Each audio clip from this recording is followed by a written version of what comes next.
오늘 다니엘 마지막 12장은 어저께에 이어서 계속해서 세상의 마지막 때에 대한 예언을 계속해서 하고 있습니다. 대환란이 있을 거고 그 환란의 때에 믿는 자나 믿지 않는 자가 다 어려움을 당할 것이다. 그러나 그 대환란을 통해서 믿는 자들은 지혜가 있는 자들이기에 연단되고 뭔가를 깨닫게 될 것이다.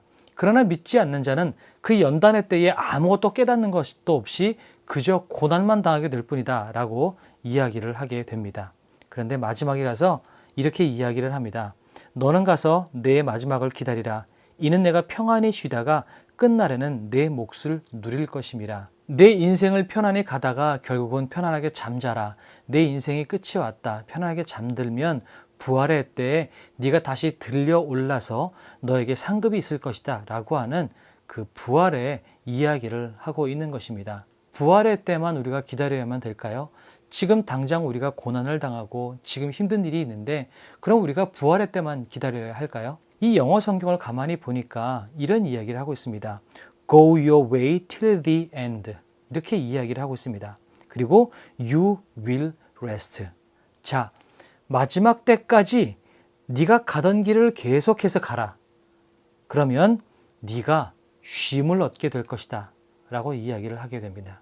이 마지막의 13절의 영어 말씀을 보면서 바로 이것이 오늘 하나님께서 저와 여러분에게 하는 말씀이라고 생각이 듭니다.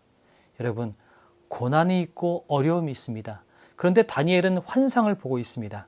그 환상의 세계에서 머물러 있는 것이 아니라 고난과 여전히 힘겹고 어렵고 치열한 삶이 있는 바로 이 현장으로 내려오라라고 이야기하고 있습니다. 그리고 지금 이 어려운 삶의 현장을 가던 길을 계속해서 한 걸음 한 걸음 뚜벅뚜벅 걸어가라고 말씀하고 계시는 것입니다.